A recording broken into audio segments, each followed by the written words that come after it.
Ecclesiastes, chapter 5. Keep thy foot when thou goest to the house of God, and be more ready to hear than to give the sacrifice of fools, for they consider not that they do evil. Be not rash with thy mouth, and let not thine heart be hasty to utter anything before God. For God is in heaven, and thou upon earth, therefore let thy words be few. For a dream cometh through the multitude of business, and a fool's voice is known by multitude of words. When thou vowest a vow unto God, defer not to pay it, for he hath no pleasure in fools. Pay that which thou hast vowed. Better is it that thou shouldest not vow, than that thou shouldest vow and not pay. Suffer not thy mouth to cause thy flesh to sin, neither say thou before the angel that it was an error. Wherefore should God be angry at thy voice, and destroy the work of thine hands?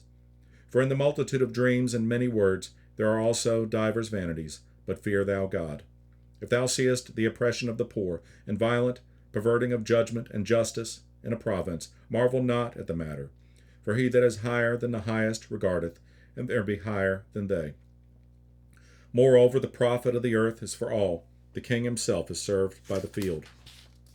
He that loveth silver shall not be satisfied with silver, nor he that loveth abundance with increase. This is also vanity.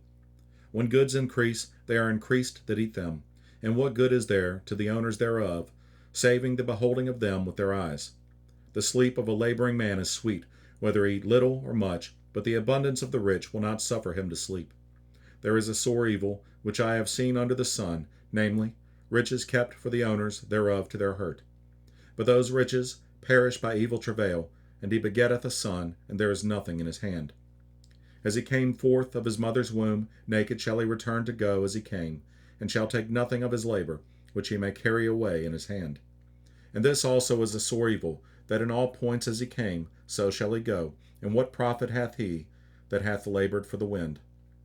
All his days also he eateth in darkness, and he hath much sorrow and wrath with his sickness. Behold that which I have seen.